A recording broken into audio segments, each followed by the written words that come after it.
Welcome to today's program, in which we'll step outside of the rigorous, evidence-based inquiry that is typical of research in the 9/11 truth movement and delve into concepts that have been neither proven nor disproven, but that kindle the imagination and are worthy of exploring in our ongoing efforts to build a more peaceful world. My name is Marilyn Langlois, and I serve on the board of directors of the International Center for 9/11 Justice. Our organization is dedicated to establishing an accurate account of the 9/11 events and to fostering a global realization and reckoning about the causes of this world-changing crime against humanity. We envision a world that puts an end to the immoral and destructive policies enacted after 9/11 and that lives up to the principles of peace, justice, freedom, and true democratic governance. Recognizing that the crimes of 9/11 were used by the United States as a justification to launch unspeakable violence and suffering through the unending war on terror, and that the United States government was complicit in covering up the identity of and giving impunity to the actual perpetrators. One of our more far-reaching areas of inquiry is imagining a more positive future, one where crimes and deceptions of this magnitude are no longer possible. The late, great David Ray Griffin, preeminent researcher in the 9/11 truth movement, was also a theologian who spent much of his career studying consciousness, freedom, and the mind-body problem. He was convinced that people with an expanded idea of consciousness have the curiosity and humility it takes to look deeper and question established narratives that don't fit the evidence. In 2023, the International Center for 9/11 Justice established an annual lecture in honor of David Ray Griffin. And we have with us today our first two David Ray Griffin lecturers, Daniela Ganser and Madhava Setty. Both are courageous scholars and thinkers who will bring together the fields of science, medicine, history, peace research, and philosophy of knowledge to explore the mind-body question as a potential pathway to peace. Dr. Daniela Ganser is currently a freelance historian, lecturer, author, and peace researcher based in Switzerland. He left his position at a prominent Swiss university in 2006 when he declined to recant his op-ed in a mainstream newspaper expressing the likelihood that World Trade Center Building 7 was destroyed by controlled demolition. His most recent book, USA, The Ruthless Empire, places the crimes of 9/11 into the broader context of a warmongering, imperialistic agenda being pursued by the United States for over a century. Welcome, Daniele. Hello, Marilyn. Thanks for having me. Sure. Dr. Madhava Setty is a board-certified anesthesiologist practicing in Boston for the past 20 years. Prior to that, he worked as an engineer in the aerospace industry. He is the author of the book, Woke, An Anesthesiologist's View, which examines the bias in science, history, media, and our own minds. He began questioning the official narrative of 9/11 in 2017 after seeing a video clip of the destruction of World Trade Center Building 7. He subsequently questioned the official COVID narrative and has since been a vocal advocate for unpacking the truth and cutting through the propaganda. He is currently science advisor to the International Center for 9/11 Justice. Welcome, Madhava. Thank you, Marilyn. And it's great to be with both of you. Great. Danielle? Thank you. Thank you. The relevance of our conversation today is vital, given the intensifying divisions we are witnessing in our country and the world. Both the current and previous United States presidents have been extremely divisive and polarizing in their rhetoric, each resonating with different sectors of the population and encouraging them to demonize the other, which signals to me that both ultimately serve the interests of global financial and increasingly technocratic elites who aim to control the rest of us and who view people as programmable machines devoid of a soul or conscience. Both Madhava Setty and Daniela Ganser have expressed the importance of people rising above the divisions imposed on us, finding unity and recognizing our common humanity in order to forge solutions that will actually offer a dignified life to everyone. Daniele, you often speak about your three core principles of nonviolence, mindfulness, and the human family, and I'll ask you to elaborate more on that momentarily. Madhava, towards the end of your David Ray Griffin lecture this past December, you noted that we're currently seeing a growth of independent thought outside of hierarchical control, but that the nefarious forces who have been in charge for the last 2,000 or so years will try to use this shift to their advantage and keep us divided by convincing us that the barriers between us are insurmountable, that conflict brings unavoidable violence and war is necessary. You suggested that a major discovery of our time could be to show that war is not necessary and peace is possible, that we're not inherently separate and incapable of uniting, that what we all have in common is our awareness and consciousness, that if we truly envision a more positive future, we can achieve it. Madhava, I'll start with you and ask you to expand a little on how our thinking about awareness and consciousness can play a role in building peace. Well, thank you for that flattering introduction, Marilyn. And I want to start by saying, Daniela, it's an honor to be here with you as someone who's recanted or being unwilling to recant, to stick to your ideals and principles against that kind of attack. I bow to you and your willingness to stand up for what you believe in, and we certainly need more of that today. So it's an honor to be with both of you. Well,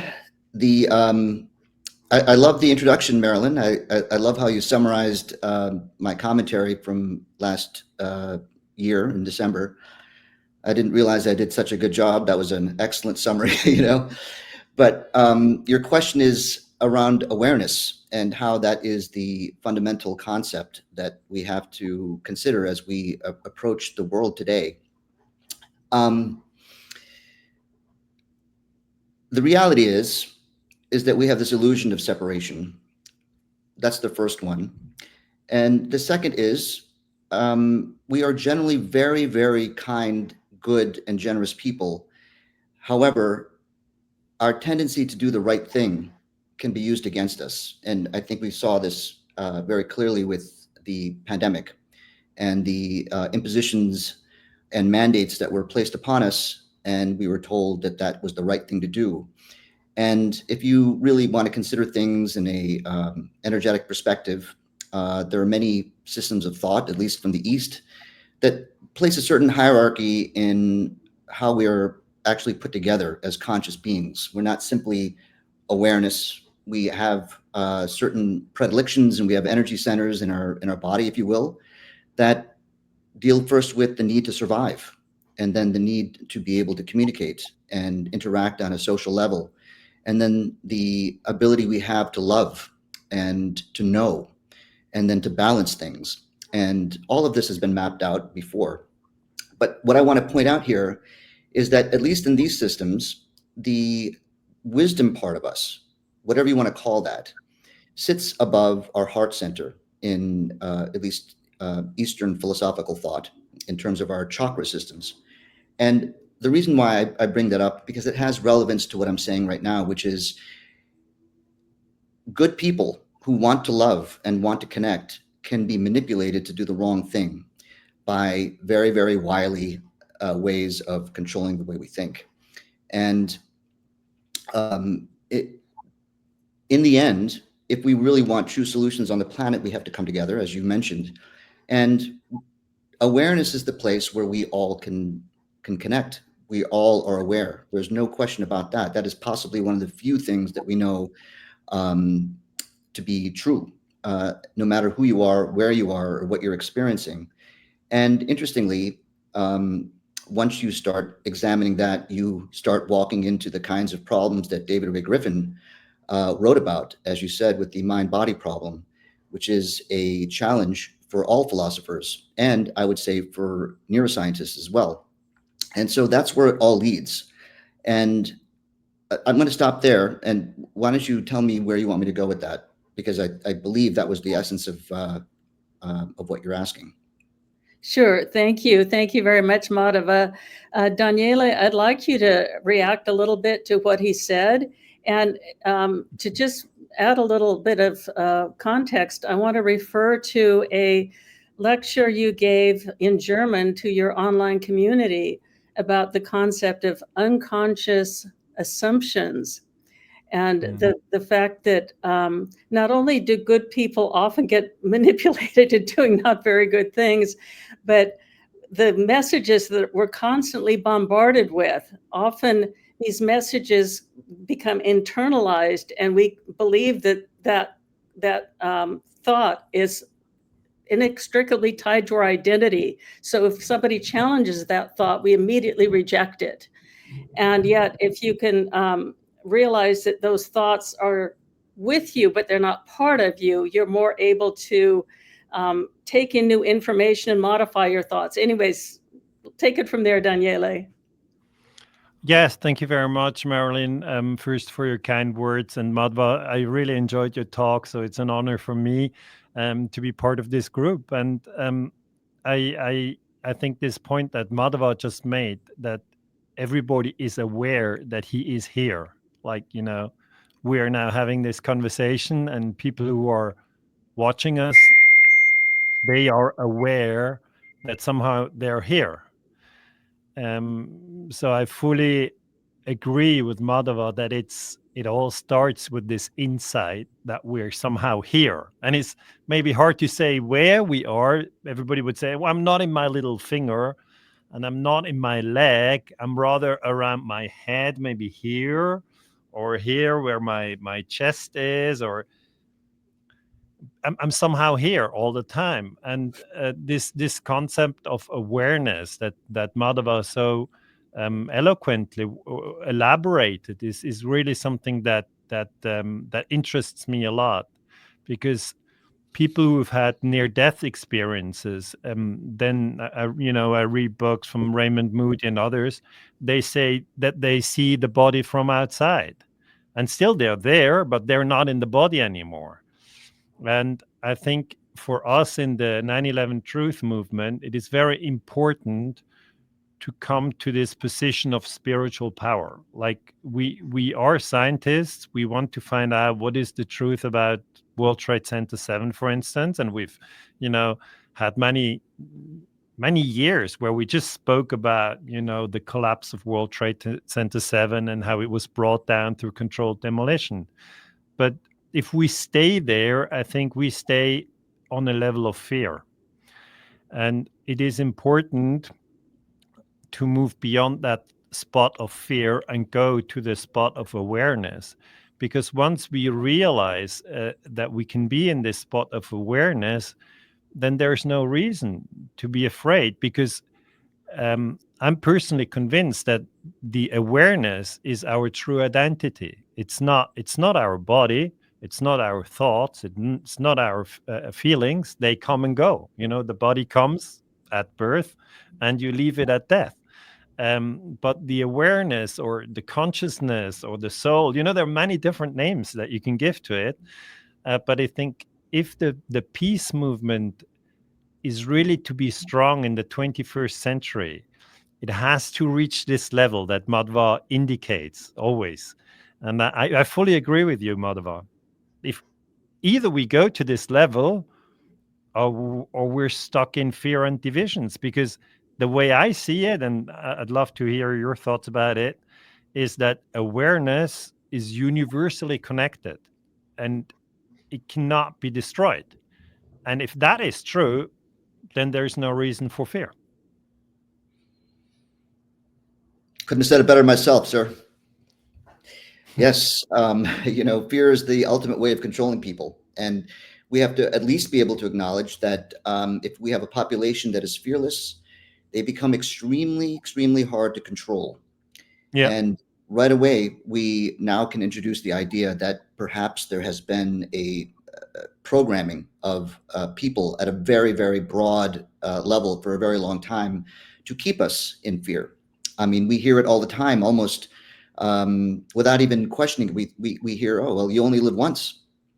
What does that mean, really? Do we really only live once? I mean, where did that come from? Are you sure? Because that's a pretty big statement.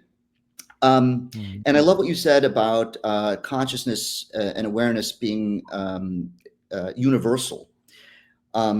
I would tend to agree with you. Absolutely.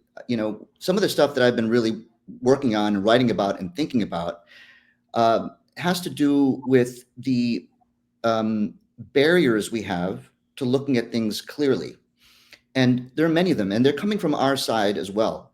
And the 9/11 truth movement. For example, when we say, oh, here's the truth, I never say that because, as scientists, we know that the truth is out there, but we're never going to get there. Because the reality is, if you begin with the axiom that everything is connected, in order to know everything about something, you have to know everything about everything. And that's impossible.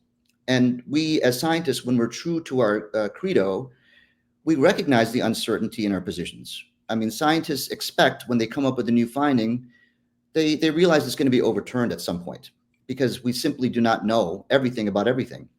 And so, I would say that what we've been missing in the scientific community is a sense of humility. And it always comes right down. I have the strange opportunity in this lifetime right now to be an anesthesiologist. And what's fascinating about this field of medicine is that it is representative of the greatest, in my mind, contribution of Western medicine to humanity. And it also possesses the greatest mystery in Western medicine, which is we don't know how these gases work. And the reality is that the reason why we don't know how they work is that we're looking at it incorrectly. So Danielle, you mentioned the general experience recounted by people who have near-death experiences, Yeah, which is I never had one. I never had one myself. It's just from reading books. yes. And I've spoken to people who've had them before, and the Oh, okay. important point there is that consciousness is non-local. Mm. There's no way to explain how that could possibly be happening when you have someone, and this has been documented by thousands of cases of resuscitation in hospitals, where a subset of people have a very distinct memory of what was done to them. And there's no way to explain this in Western medicine's philosophical view of materialism, where the body is giving rise to consciousness. So right away, we have an enormous exception, right? Which means that the theory is wrong. Our entire hypothesis that everything is resulting from biochemical reactions between molecules, it doesn't explain everything. It doesn't explain the most important things. Yeah. And the reality is that how do we get people to look at this openly without bias? And this is where 9/11, the event itself, I think, is so unbelievably important, because unlike any other events in my lifetime, it offers very very big threads that can be pulled on. Because in the history of, let's say, false flags, and I really enjoyed your talk from the inaugural David Ray Griffin lecture. There are many false flags, but most of Yeah. us weren't around for World War II, and very few of us were adults when JFK was assassinated. And Vietnam veterans are on their way out, sadly. Yeah. But 9/11, a lot of us were adults back then. And in contrast to the COVID-19 pandemic, it's very, very difficult to understand what happened there. And people don't necessarily have the capacity to understand how data has been manipulated and how we did the wrong things. People are very, very reluctant to challenge the medical orthodoxy if they're not physicians. But with 9/11, it is right there in your face. It is absolutely uncontestable that what we were told was wrong. Yeah. And and as we run down these paths trying to hold people accountable, what is the big lesson here? The big lesson, in my opinion, is that the media is lying, Mm. and the media controls the way we think collectively. And once we Yes. can, come to that conclusion, now we can actually use it to pull apart the illusion that we've been under for a very, very long time. The media is complicit. And once the Mhm. media is complicit, now we have a massive, massive problem, because we have nothing to hold tyranny accountable, because that is the fundamental role of a free and independent press, and we don't have that, and we don't have that in this country. And this is why the 9/11 topic is so very, very important as we apprehend what happens in the planet around us right now. I just said a lot. I can talk for a long time. Marilyn, anything you want to Yeah. jump in there with, or Daniela? Yeah, no, I think that you've made some really important points, Madhava, about the media. And I keep wondering too, I've been involved with 9/11 research for many, many years. And to me, it's very obvious. It's obvious that all three buildings at World Trade Center were demolished. That was it was a planned demolition. The way it's just, when you look at the video footage, it seems obvious even to a layperson. And of course, scientists, many scientists have provided proof that this has got to be the case. And it just reminds me of the story of the emperor's new clothes. Yeah. There's so because of this all of these media messages, it seems that people are just unable to look at that and see, like you say, see the obvious. Just like in the fairy tale, um, the emperor walked down the avenue naked and everybody thought he was dressed in finery. But added to that component of that fairy tale, we have to remember part of it was that the proclamation was made that only those who are truly worthy will be able to see the emperor's clothes, and anyone who is unworthy will not. And we, of course, get that added component. If you believe this fairy tale we're telling you about, 19 guys who can't fly planes and just use a few box cutters and committing this, incredibly spectacular crime, you have to believe that. If you don't, you're not a worthy person. So, Daniela, does that play a role, do you think, in the resistance people have to actually opening their eyes to what's going on? Oh, absolutely, Marilyn. Absolutely. I mean, people, the way I see it, as a historian based here in Switzerland, people try to stay in the big group. Maybe that's from thousands of years ago, where we just had to stay in our tribe to survive. Somebody who left the tribe probably died because he couldn't find enough food and survive the winter. So there's probably a deep instinct to just stay in the group. And if the group is just telling stupid things, you just stay in the group. You say, yeah, yeah, sure, that I believe that too. What was it? I mean, whatever it is, I believe it. I want to be in the group. But now, as we evolve into the 21st century, I have made this experience, and maybe that elaborates on what also Madhva said, is that with 9/11, we have a really unique opportunity to see that we're being deceived. And maybe on one hand, it's shocking and it's sad because nobody wants to see that he's being deceived. On the other hand, it can be a very healthy shock, to wake up. And it's true. I agree with Madhva that the lies of the Gulf of Tonkin, or the lies of Pearl Harbor, or the lies of Operation Gladio, they are interesting for historians like me, but nobody really experienced them in the sense that he remembers the day they happened, because they are long gone. But with 9/11, we're now a group of people, and that's, we're in the millions, who remember where they were on September 11, 2001, and who want to find out what happened. And I agree with you, Marilyn, that we were lied to. I mean, we all three agree on that point. But what does it mean then? It leads me to this insight of Professor Noam Chomsky, who once wrote this book about manufacturing consent, that the media can just, control the story. They can say, Al Qaeda and Osama bin Laden did it, and therefore we have to fight in Afghanistan. And we realized that this is the story that was told. And we realized that then the story was told we have to attack Iraq. Why?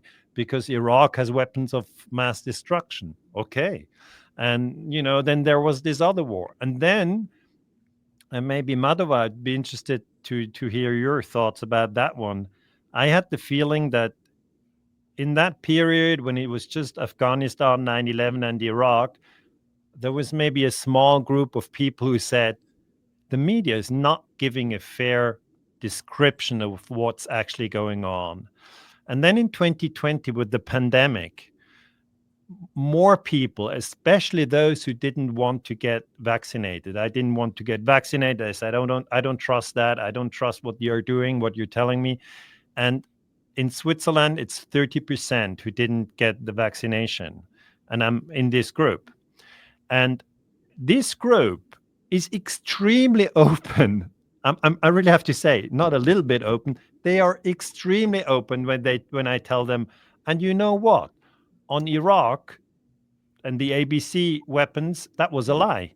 And on 9/11, that was a lie. They're like, yeah, right. I didn't realize then, but now I'm interested in my own thoughts. I'm interested to observe my thoughts and to come to the realization that some things that I was thinking were just propaganda elements that the government through the media put into my head. So what I want to say, the point I want to go to is more and more people are now observing their own thoughts, and they break free from a total identification with their thoughts, which I think is a crucial process, because then you can say, there are some thoughts in my head. What am I thinking right now?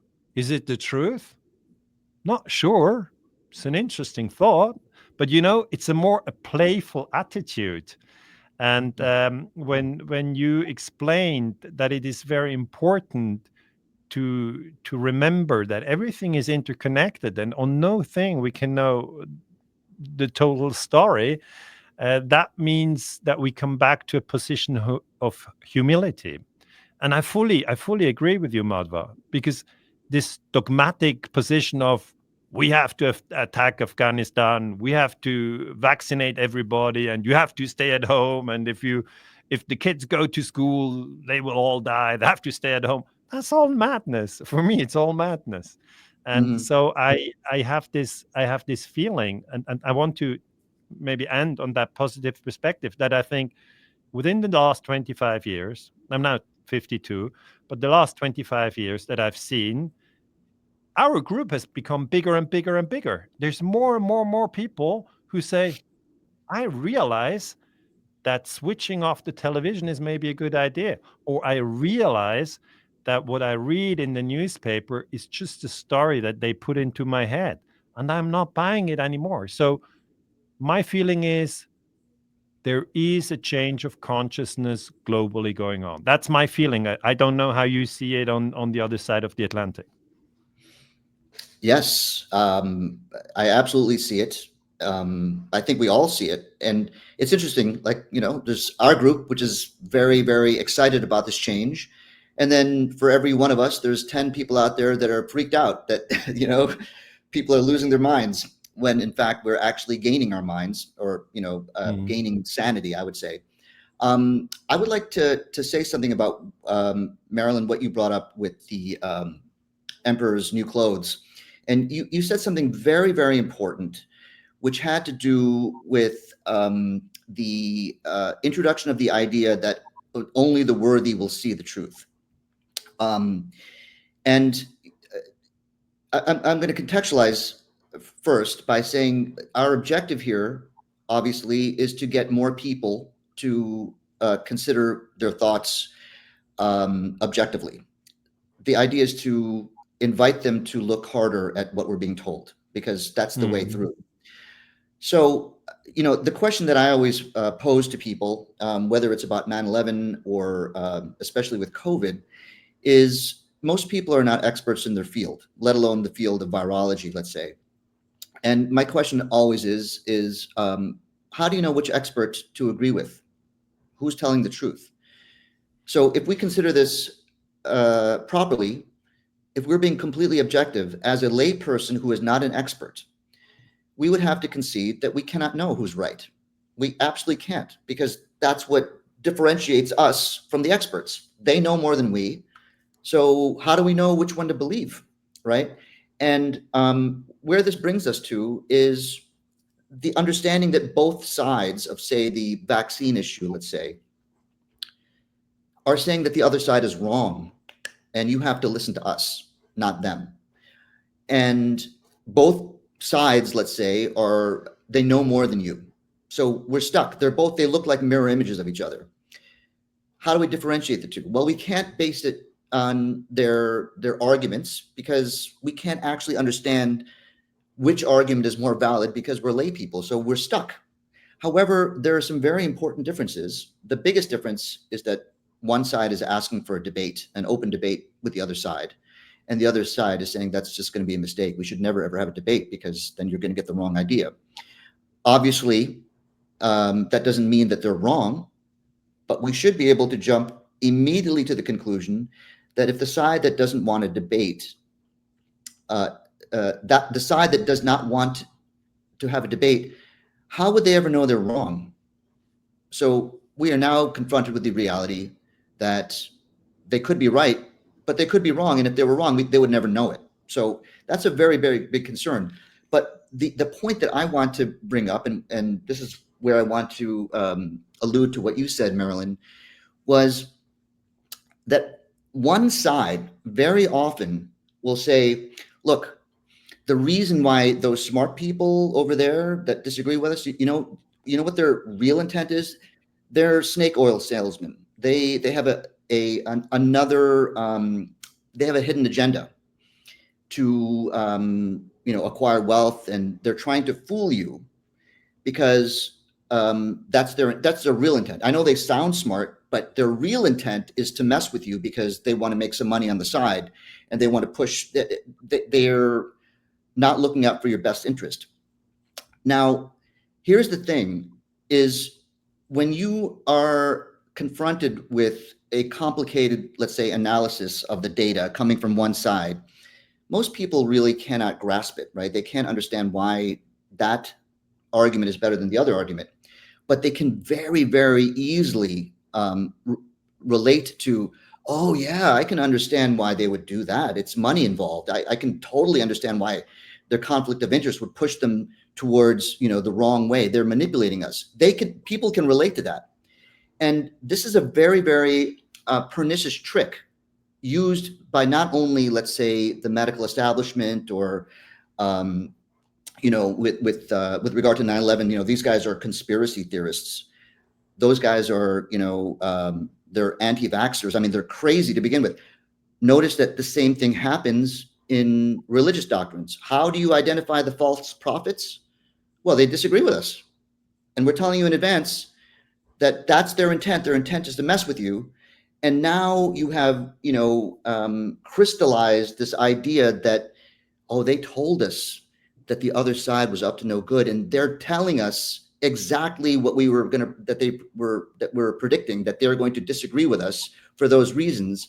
And that does what? That brings us into dogma, because we're never going to talk ourselves out of it, because we feel once we start believing that they're up to no good, doesn't matter what their argument is, now we've already, rejected their opinion, and now we're stuck.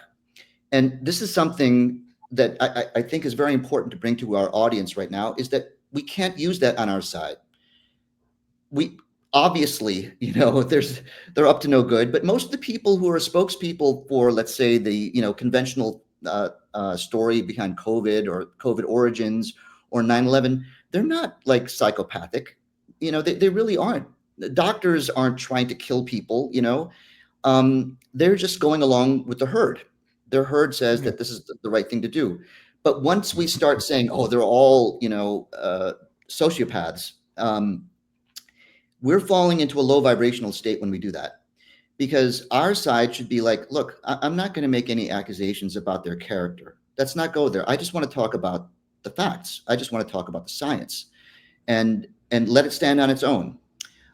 Because that way we will be arguing for our point from a high vibrational perspective. It's no personal attacks. There's no impugning their character. It's, let's just talk about the facts.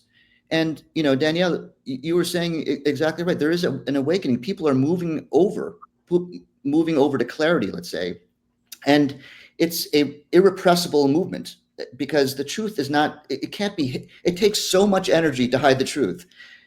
So entropy says we're going to Fortunately, win. fortunately, Yes, fortunately, it takes so much energy to hide the truth. it World takes a Trade lot Center of 7 energy. is not going to go away. It can't go away. And every time, let's say, they pull some stunt like 9/11 or the pandemic, they are giving us a tell. They're showing us what they're doing.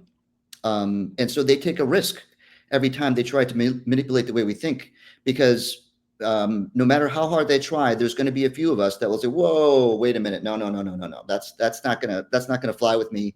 And it takes the courage of people like all of us here to stand up and say, I'm not gonna buy it, and it doesn't matter.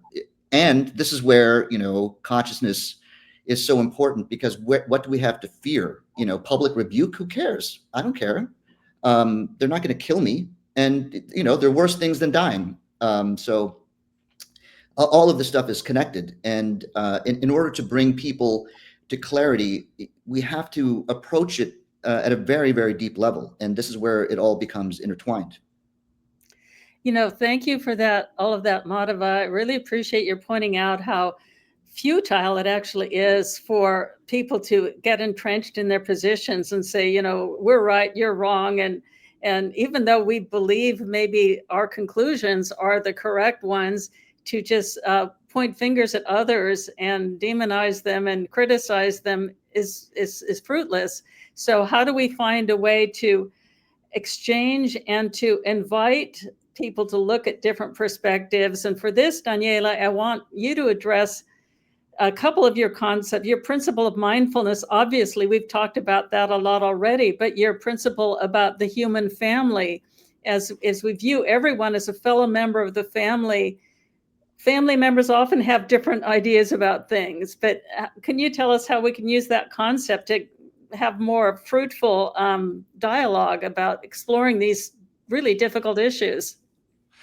Yeah, thank you, Marilyn. I mean, you and me, we've talked about this already a few times in the community, and this principle of human family means that we're now 8 billion people in 193 countries. So you, Marilyn, and Madhva, you're now in the US. I'm in Switzerland. Other people who are listening are maybe in Brazil or in Denmark or in Canada, who knows? And so we're in different nations. That's an obvious thing. And the nation state can split us into different identities, like the Russians and the Ukrainians. They don't have the same flag, so they fight each other, and the soldiers would wear just different colors, uniforms. Or the Germans and the French in the First World War, that was just a national divide. Or we can be split with through nations, but we can also be split through religions. For instance, the Jews and the Muslims in the ongoing fight between the Palestinians and Israel right now, or the religious fights now in Syria between the Alawites and the Sunnis. So we can be split through nations, religions, then gender, man against female, or age, the young against the old, or the old against the young. Or we can be split according to wealth classes, the poor against the rich, or the rich against the poor. So once you study history, you see that's always coming again and again. this divide or that divide, and these divides can be very, very strong.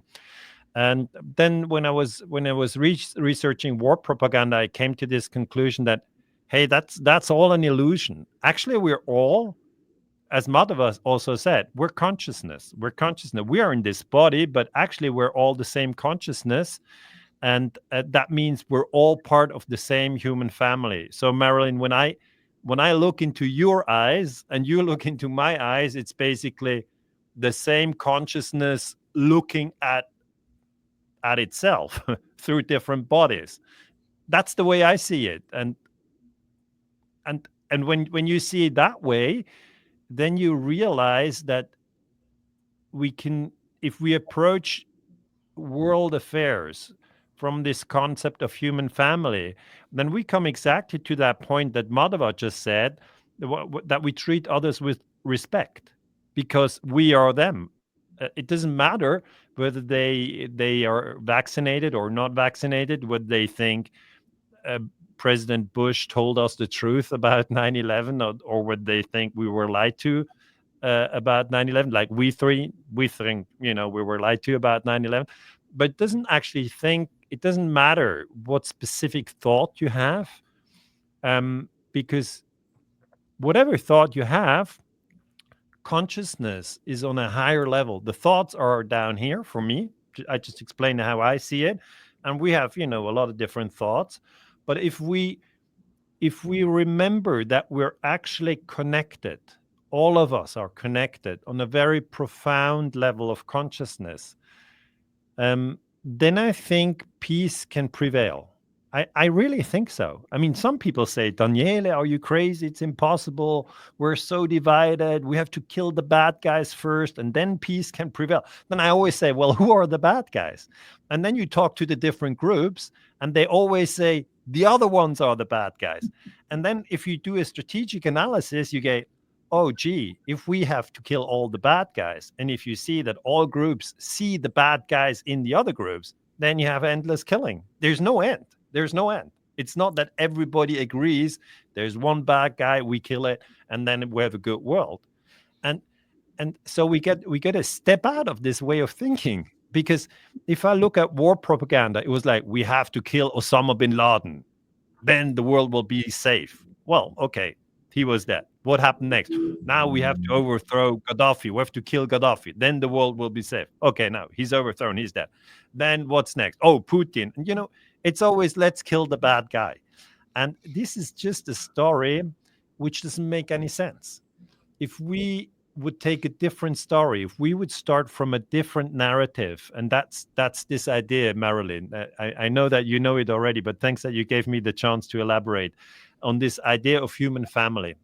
It really means, and I've seen it, mentioned by many different thinkers. It's not that I have invented it; it's always been there in the tradition of thought, that we're all connected on a very, very profound level, and that actually both our friends, and that's the important part, and our enemies are part of the human family. And if we work on this level, and I think it's a truth, I obviously, listener can make up their own mind. I have friends who say, Dan, I really love your concept. My wife is human family, my kids are human family, you are human family, but there are some assholes out there and they're not part of the human family. Then I tell them, no, wait, that's not my concept. Those that you think that you don't like them, especially them, they're part of the human family as well. Everybody. And they say, are you kidding? And I say, yeah, to really nail it down, Gandhi is part of the human family. Then they say, oh, yeah, Gandhi. Yeah, he's a great man. I mean, am I on his level? Okay, if you say so, okay. But then I say, and Hitler is also part of the human family. They go like, you can't be telling me the truth. Hitler and Gandhi in the same family? You're going to the opposites and you're putting them together. And I say, yeah, but that's the point. Like, you cannot exclude one person. I mean, if somebody's listening now and he's maybe a murderer, he's maybe killed somebody or raped somebody or done something very evil, he's still part of the human family. And and I really mean this from the bottom of my heart. I think that we are all part of this interconnected consciousness. And when Madhva gave his talk, and Madhva, it has to be said, we never met in person, but I was like, he thinks the same way as I do. You have to now say whether it's true, but I had this feeling. And Marilyn, the same with you. We never met in person, but I also had this feeling of Marilyn. She thinks the same way like that. So we're already a few, but maybe I'm just making assumptions that you see it the same way. But this concept of human family, I think it's out there, and many people, spiritual people, or don't yogis, or I don't know how you want to call the group, they understand that there's a fundamental truth on it. Is Marilyn, do you see it like that as well, or am I putting something into your I mind? just want to jump in and then Madhva give you a chance to react. That's so wise, Daniela. I love the way you present that and elaborate on the concept. And it just reminds me of the importance of, when you mentioned examples of Gandhi and Hitler, how important it is to not equate the individual, the person, the deeper person, with their actions and their behaviors, because there are behaviors that are pretty awful, and many Yeah, people the behavior, yes, the behavior. commit behaviors, but the inner core of that person, everyone, I agree, has that inner divine spark within them that connects us all. And Yeah, it's this, it's this, make the hate the sin, but love the sinner. Right. And then we can talk for hours on what is it that drives some people to do terrible things, and that's another conversation. But Madhva, I want you to react to what Daniela said about the human family. I love it, man. You nailed it. I could go on for a lot about what you just said. I'm going to take it a little bit deeper, which is, in my opinion, we're living in a reality that has both light and shadow. It is unavoidable. One only has to look to the skies, and we see the moon and the sun. And the moon is illuminated by the sun. It cannot self-illuminate. However, the sun cannot create a shadow. So the light and the dark are part of this reality. And I think that we run into a massive problem when we start to say that we can eliminate evil, like you were mentioning, Danielle. Like we have to kill all the bad guys, whether it's Gaddafi or Saddam Hussein or Dick Cheney, whoever. The reality is that they're serving an enormous purpose in our own spiritual development. Because without them, where is the conflict? Without them, where is the controversy? How do we hone our own spiritual development without these players? So we run into a problem, in my mind, when we say we want accountability or we want to punish. Because right away, and this is alluding to what you're saying about how we're being, fractured by so many different standards, by flags, by religion, by gender, by age. As soon as we say we need to hold people accountable or punish them, some people's idea of what is just is completely different from another person's idea of what is just, and already now we're fragmenting again. It's like I don't agree with you. That person does not, deserve the death penalty. That person. So we keep fragmenting into different opinions about what should be done. And so that's a mistake. Like I'm saying, I'm not saying that we genuflect to the evil. I'm saying, decide what is important to you and refuse to recant when necessary. Stand strong. Don't comply when you feel like it doesn't resonate with your belief system. However, extinguishing the shadow, if you will, is not really what our goal is here. Our goal is to dance with the shadow and create something beautiful in this march towards more and more clarity. The next thing I wanted to say was we've evolved, I think, despite the fact that, it seems like we're less and less connected and we're stuck to our phones, I think we can make the argument that shadow and light has always been on this planet. And it wasn't so long ago that the shadow would physically imprison the light, if you will, or the innocent.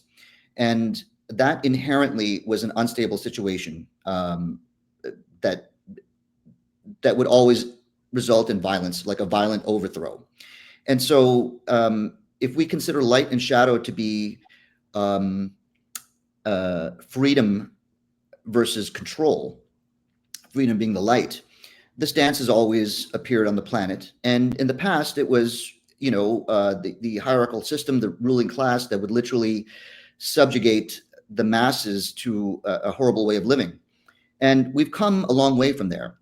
And I'm not saying that it doesn't exist in some parts of the world. It certainly does. But we're no longer dealing with a physical battle. We are now into the realm of thought forms. Like, we're being controlled, not necessarily physically, but by the way we think. And Yes. the battle right now is, how do you be a warrior in the realm of thought? And lucky for me, as someone who's 5'7" and 145 pounds, I don't have to fight with my fists. I can fight with my pen. And my goal is to make us better communicators, and to notice the fact that when we're seeking to get rid of all the bad people, we're off track. We're not going to get rid of the bad people. They're here for a reason. That being said, I wanted to let me stop right there before I continue to wax on about other things. Daniela, did you want to chime in? I do have a question for you both. I think it's important also, for when we're talking about consciousness, for people to remember that each one of us possesses an asset that is incredibly valuable to those who would want to control us and make money off us and manipulate us and use us. And that asset is our attention span. Yeah. And Definitely. because our attention span in this world of, smartphones and computers and media and internet is constantly being monetized. And that's the prize. That's what they want, to maximize the amount of human attention span they can amass and then control it to further their agenda. And, I thought about this when my 4-year-old granddaughter was constantly interrupting when I was trying to talk about something with my daughter, her mother. And I said, look, Zora, let me just finish talking with your mom, and then I will give you my undivided attention. And she wasn't aware of that concept. So she learned a new concept, undivided attention. We know that small children demand our attention span, and we give it usually willingly to them. And we give our attention span to, friends and family. But how can people be more conscious of what they do with that attention span? We can throw it away by just turning on the TV and letting it play whatever, or just mindlessly rolling through YouTube videos that are on random topics, or listening to people who just go on and on and on and on and on and say the same thing over and over again. So what are some ideas you have about how each individual can utilize, can sort of be stewards of their own very valuable asset, namely attention span, in guiding it to more constructive and fruitful ways? I mean, that's what they call engaged minutes, right? At YouTube and Facebook and Twitter and stuff. They want to have more engaged minutes, because once you have more engaged minutes, you can, put more advertisement in, and they know how to get the more engaged minutes, because the algorithm really knows whether you like Ferrari, or whether you're into permaculture, or whether you are into whatever it is, football or hockey, and they just bring you the same stories that you like, that you crave, just to get the engaged minutes. And Marilyn, the question is very good. And what I personally do is, first of all, I read books, paper books. that takes me out of the algorithm. I read a book and there's no hyperlink with it in it, and I'm maybe that's my age. Okay, I'm 52. I like a paper book, and I like to to write in it, and with a marker I put questions or I put notes and dates and names. It's a training, just to read 100 pages and stay with one topic, and that's something I can um, maybe advise if people say how can I train my attention. Read 100 pages and stick with it. Don't get sidetracked. Switch off your phone. Don't talk. Just do this. Nothing else. Focus on that. And nothing else. And the next thing that I also do, and I think more and more people do it, offline,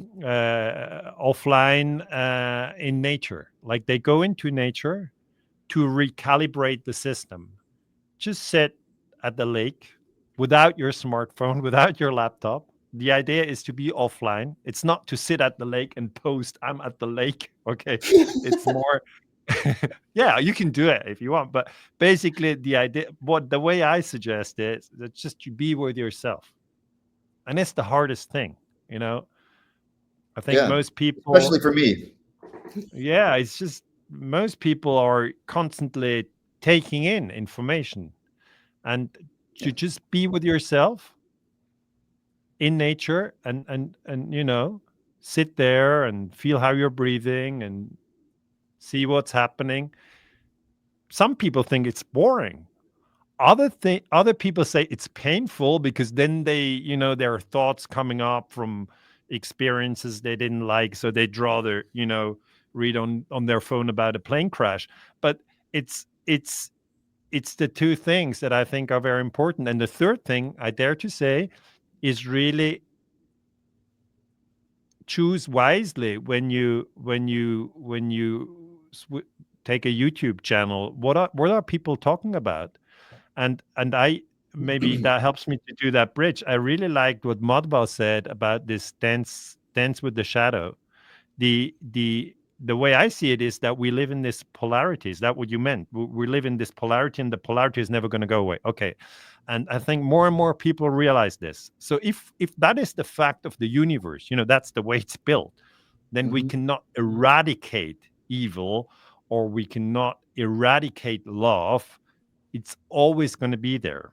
hmm And to take it one level further, I'd like to come back to what you said in your lecture, Madhva, that you believe in reincarnation, that the soul comes many times and is in different bodies. So maybe in one time, you are the killer, and in Yep. another reincarnation you're the one who's being killed. And if I understand you correctly, and I'd love to hear more from you on that thought, um, both incarnations are all right in the sense of they are an experience, and once you have to take on this role, once you have to take on that role, and the universe itself will look after justice. It's not you. You have to look after justice and make sure that Dick Cheney or Donald Rumsfeld or whoever, we don't have, in the peace movement, we don't have to run after people and tell them what to think or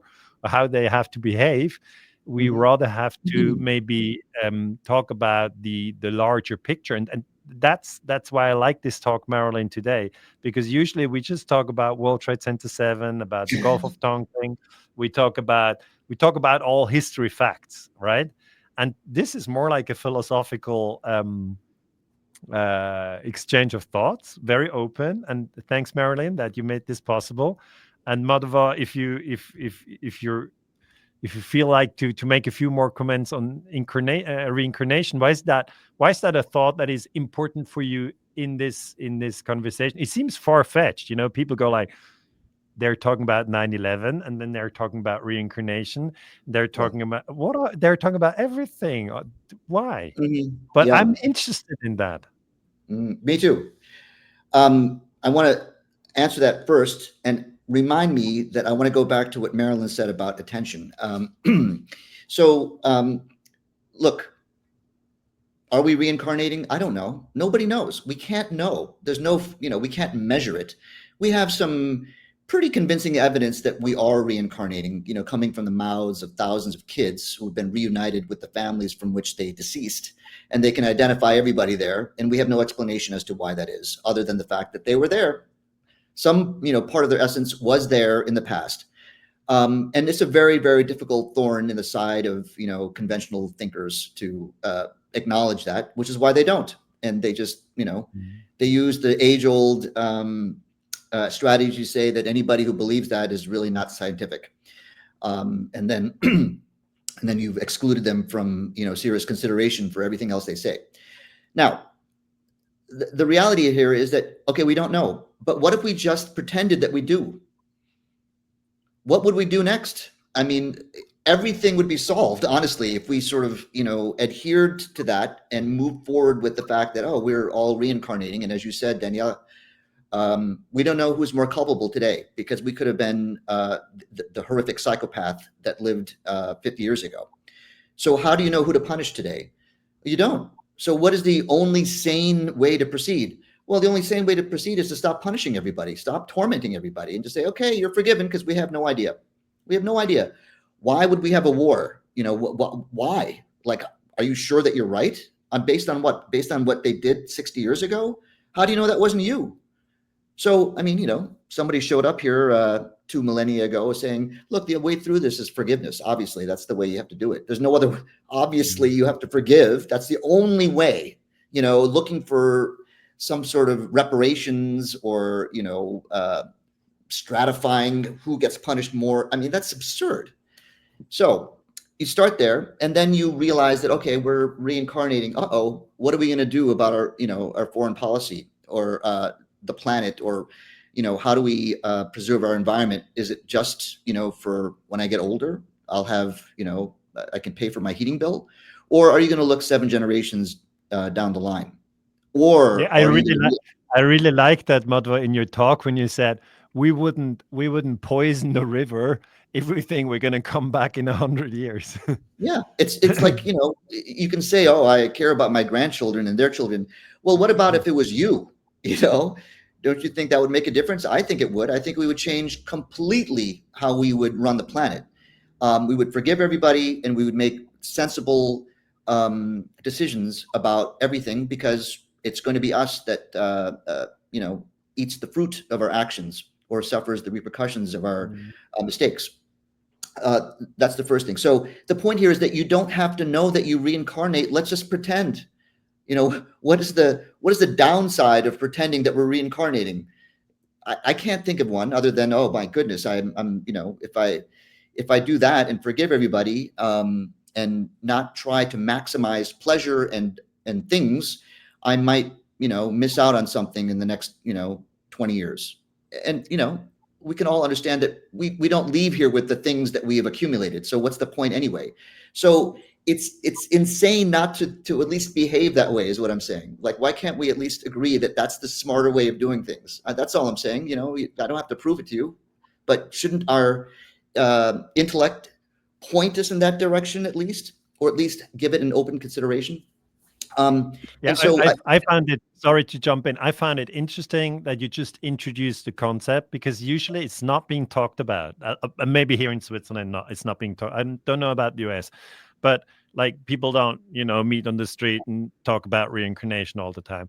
And when you talked about it in your 9/11 lecture, I was going like, gee, Madhva is talking about reincarnation. And I was always like unsure, is there reincarnation, is there not reincarnation? And the playful way that you put it forward really appealed to me, because when you said could be, I don't know, maybe, but let's just assume, and then what would follow? And it really would follow more peaceful coexistence. It would yes, follow naturally for it me. would. Sorry for Yes. interrupting. Sorry for jumping in. No, But I wanted to thank you for bringing it up. That's what I wanted to say. And could I comment on it briefly? Thank you also very much. Yeah, we don't talk about it really in the United States to speak of. I actually traveled last fall to Bhutan, Nepal, and Tibet, and learned a lot about the Buddhist practices of the region, and they talk about reincarnation all the time. I know, Yeah. it's a cultural thing, right? It's a given for them. But here's the thing. Yeah, I just want to push back a little. The notion that if people actually were to believe that, yes, I will come back and the future world is something that I'm going to experience, I don't think that's necessarily the motivation for everyone. I mean, I'll just speak for myself. I never thought about reincarnation. It was never anything I believed. And if people mentioned it in my earlier years, I thought, yeah, that's interesting, but it's kind of a crazy idea. Of course it's not. I just sort of assumed it wasn't possible. That was my mindset. In more recent years, I'm sort of open to considering things. But all these years when I assumed reincarnation was not really a thing and not a possible, I still felt within me this very fervent desire to have a world that is going to be better for the future generations. And even for people today, people don't always behave because they want benefits or comfort for themselves. They literally do behave because doing something that makes another person's life better makes my life better too. I think people do have that altruistic tendency. So yes, of course I want the world to be better for my children and grandchildren, but I'm never going to know my great and my great great grandchildren or those of my neighbors in other countries. But I do sincerely, fervently want the world to be better for them. And I do think it's important to forgive. So I think the concept of reincarnation could be motivating for some, but not necessarily for everybody. Yeah. Yes, no, you're absolutely right. And there's so many things. This is such an interesting conversation. And how are we doing on time, by the way? Because I want to make sure that yeah, we could go for another 5 minutes or so. So please go ahead. You wanted to comment on the attention span, and you wanted to I talk know, about 5 or 10 minutes. We can manage. So go ahead, Yeah, Madhava. you guys keep throwing in such interesting things. I don't want to go back to attention now. Now it doesn't seem so important. So, two things about this. Yes, it's not motivating for everybody. But however, there's some interesting deficits to the reincarnation thing. And the biggest thing is when you start saying, "Oh, I'm coming back again," so what's the big deal? Now that has taken away from your motivation to actualize something now, right? So you have to be very careful. Like simply accepting the idea that we're only in a tiny chapter of an infinite library right now in this lifetime, that will tend to make you less motivated to act. And this has been used against people in my society in India with a caste system. People are just like, oh, your job is to clean latrines for the rest of your life, so don't worry about it. You're coming back, and you'll be selling cigarettes your next lifetime. And so that has kept people entrenched in their way of behaving. So we have to be very careful that we don't take away from our motivation to actualize change. However, on the flip side is here we are, the age-old question, why is there evil in this planet? Why are good people, being punished? Why do they end up being born with disabilities? And we don't have an answer to that question because we look at it as this is one life and that's all you have.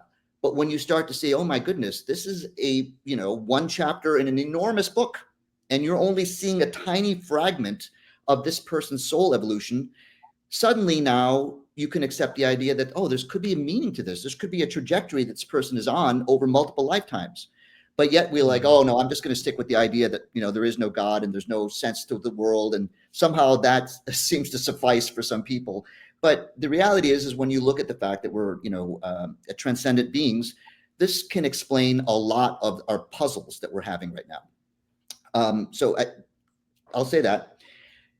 Attention. This is amazing that you brought it up, because that is, in fact, the proof that we're evolving. And I had mentioned before that we were in a situation where we were physically subjugated in the past, but now it is about entrapping us in the way we think.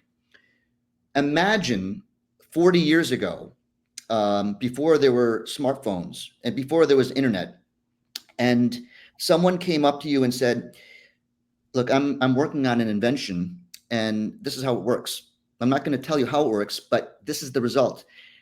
I can command the attention of not just you and me and the people in this room. I can command the attention of literally millions of human beings.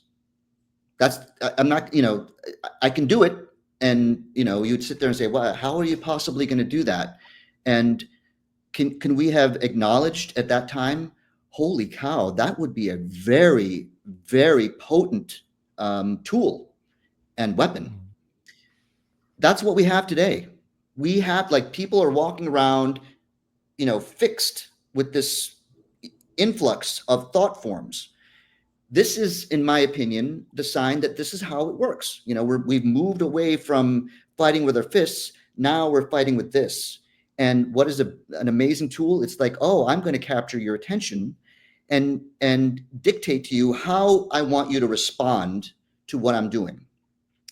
This is an enormous, it's not just a weapon, it's also a tool. We have to understand that. So that's, I'm going to finish with this statement, which is,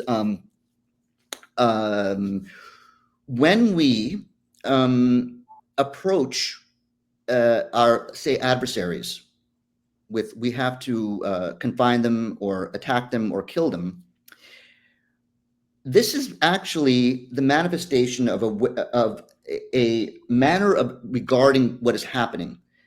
In the sense that I view, like, the Dick Cheneys and the Don Rumsfelds and everybody here, except for us three, we're puppets. They're puppets. They're following a certain programming. And who are the puppeteers? And this is where we have to look a little more deeply. Like, what exactly, who could be controlling them? Would they be at this level? Or are they aliens that are, controlling the strings? I don't know. But I think a very interesting way of examining this is that we have actually light and dark energy at a very high level that is dancing with each other. And the need to control is what we often attribute to evil. Like, we can say that whoever did 9/11 is evil. Or we can say, look, those guys, whoever are the orchestrators, they're the ones that are seeking to control. They look upon everything outside of them as not them. And so they have the free reign to control everything out there. Most people regard each other as, oh no, we're part of the human family, as Daniela said. I love you. And when you do better, I do better. And when I do better, you do better. Like, let's move together and love each other. But not everybody thinks that way. When we say, oh, everybody wants it, not everybody. And those people who don't think that way are an important part of this mystery that we're in, that we're dancing with. And so my point here is how, if you are let's say, an agent of control that's operating at a very, very deep level, metaphysically, how do you control large amounts of people? Well, I would suggest that you get them to embody the puppet. Make them think that they're here fighting it out with, the other people, in whatever, format there is. It's like we're against those people. That is a way of bringing us down in our energy level to, oh, we're just, we're this meat suit, and we have to fight, and we only have this much to live, and we're this desperate struggle to maintain our liberty. That's the way they actually work. They want us to say, oh yeah, go after Dick Cheney, go after, G.W. Bush or whomever, Netanyahu, Putin, whoever you think is the enemy. They want you to embody the puppet. And I would suggest, if we really want to find a way through this, we have to embody the puppeteer. We have to dance with them at a very, very deep level, and regard the entire situation as light and dark that exist together. There isn't, I don't like the word evil. I look at it more as someone who is absolutely dedicated to service to self. That's who they are. And how do you do jujitsu with people who are looking to control? Well, you have to be very, very careful, because you don't want to embody the negative energy of, like, reactivity and anger. You have to sort of say, okay, I get where you're coming from. That's what you want. And you have the freedom to do that, but you don't have the freedom to control me. And I will stand up when I think it's necessary.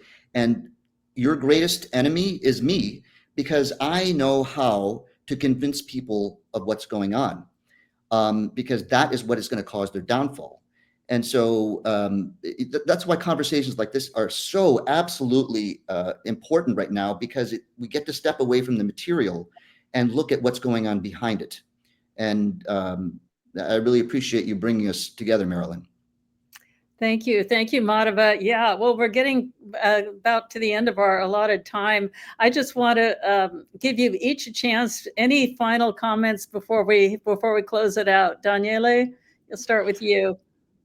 Yeah, I want to thank you, Marilyn, first for organizing this. I want to thank Ted Walter behind the scenes for organizing this. I want to thank Madhava, because I think it's important for us in the peace movement to be really philosophical about the whole situation. If we just analyze World Trade Center 7 or USS Liberty 1967 or Pearl Harbor 1941 or Gulf of Tonkin 1964 and so on, we come to a position where we realize as human beings that there are lies and that there is violence. It's always these two, lies and violence.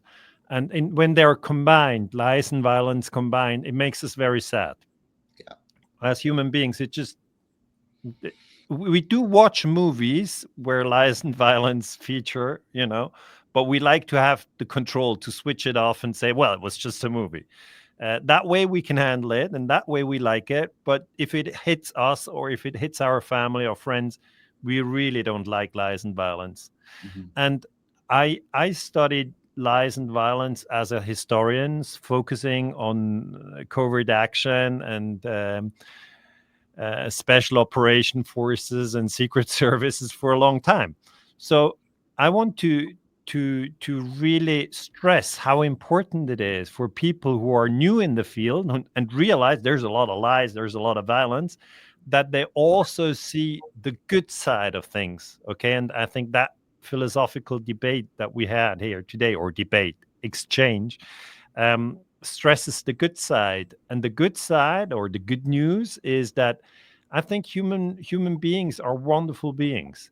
I know we can go into violence. I know we can go into hate and division. But as Madhava said, and as you, Marilyn, said, we also have the potential to understand that we're interconnected, all of us. There's nobody really alone. I know that some people say, that's not true. He doesn't know how I feel. On a really, really very profound truth, we're all interconnected. And even if we leave the body, I think, and that is now based on my near-death experience reading and not on my personal experience, but I think that consciousness lives on. And so I think all this fear-mongering of, you could have been killed on 9/11, so you have to give, a few billion to the Pentagon, and you have to agree that we attack Iraq, and you have to agree to torture on Guantanamo. I always go like, no, I don't agree. Because they always scare us with this, your body could have been killed.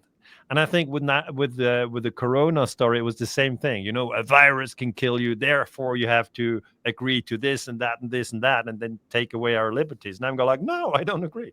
And so the positive thing, and I wrap it up there, is really that I think we're one human family, and we're all interconnected, and on a really profound level, I think that this connection is love. I think it cannot be destroyed by all these warmongers. And I think more and more people wake up to this, and therefore I want to conclude and thank you both for this exchange across the Atlantic. It was a pleasure.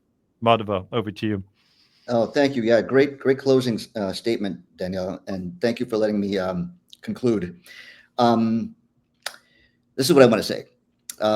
We agreed that we're all conscious, I believe, mainly. But if we start there, we run into the problem of, but we all disagree. What are we going to do? Like, nobody sees it the same way. So what I would suggest is this. The way through it is to exercise your ability to recognize your own biases. What is it that makes you prejudge a situation? that was basically the essence of the book that I wrote 5 years ago when I was trying to convince my engineering friends that they're looking at 9/11 wrong. I'm like, oh my gosh, the reason why you don't see it is that you're biased. You jump to a conclusion without actually listening to what I'm saying, right? So imagine that you were with somebody who you don't have any biases and they don't have any biases, right? You're just awareness. And you are confronted with a piece of information and you're trying to understand, is it valid? How valid is it? If you have no biases, how would you ever disagree? You may be able to say, well, I know more about the subject, so I have less uncertainty about it than you do because you have no idea about structural engineering or virology. You would be able to say, look, I'm as an engineer, I'm pretty sure that this is right. And you as a non-engineer can say, well, I just simply don't know, but I can't disagree with you. There's no reason for me to jump to the conclusion that you're wrong. So we would construct a collective that would not be fundamentally in disagreement. If we can eliminate all of our biases, we would all converge on a universal understanding of what's going on. It's going to take time, but we have to address the distortions in our cognition first. It's absolutely essential. Otherwise, we're always going to be separated. But if we can stop and say, oh yeah, well, there's no reason for me to disagree with you actually, because I don't know enough. And I know I'm being pushed into getting vaccinated or, supporting Guantanamo Bay, but I don't have to do that. And I'm jumping to that conclusion because, it was my prejudice around fear. So notice that actually is a irrepressible movement that we're having once we can start saying, oh, that's the way through. That's actually what we have to do. Before we can convince them, we have to look at our own self first. So that's a note of positivity because I believe that's a solution. It's potentially a solution. And finally, I would conclude with, let's not take ourselves so seriously. And I would suggest seeking out comedy and humor and finding a really, really good joke. And it's I'm not being flippant. I'm saying this is a very important part of our intelligence is to recognize humor. And if you stop and ask yourself, why exactly am I laughing? When I heard that, why? Like I'm not joyful. I'm not ticklish. Why am I laughing? Well, if you stop and really consider what just happened, the moment that person hit you with a punchline, what happened? Well, the reason why you're laughing is that you had a sudden realization, like, oh my God, I was wrong the whole time. I was thinking that the story was going this way, but boom, you hit me with the truth that it was right in front of me and I couldn't see it. And the best jokes are the ones that you don't see coming. And so the reason why I think this is important is because it brings you instantly to a state of humility. You didn't see it. Do you understand? You didn't see it coming. So let's, back off and say it's okay to be wrong. It's okay to be fooled. And isn't it great when you understand how it all fits together now and you didn't see it right in front of you? The pattern was there, but no, you were disillusioned by some kind of, bias, let's say. So, my advice to people is to learn to tell one or two really good jokes and keep working on it and try and laugh as much as you can. Laughter is the best medicine, as they say. But thank you for these wonderful concluding remarks, Madhava, and also Daniele for reminding us about the power of love that can really change things as well for all of us. So we're really out of time now. I'll call it an end, but hopefully we can have another conversation at a future date. I want to thank you both, Daniele and Madhava, for being with us today. In the show notes, we'll include links to the various books you've written, to your websites, YouTube channel, Substack, all that sort of thing, so that if the viewers want to get more information about you, they'll know where to find it. Again, this is a program by the International Center for 9/11 Justice. Thank you, everyone, for tuning in.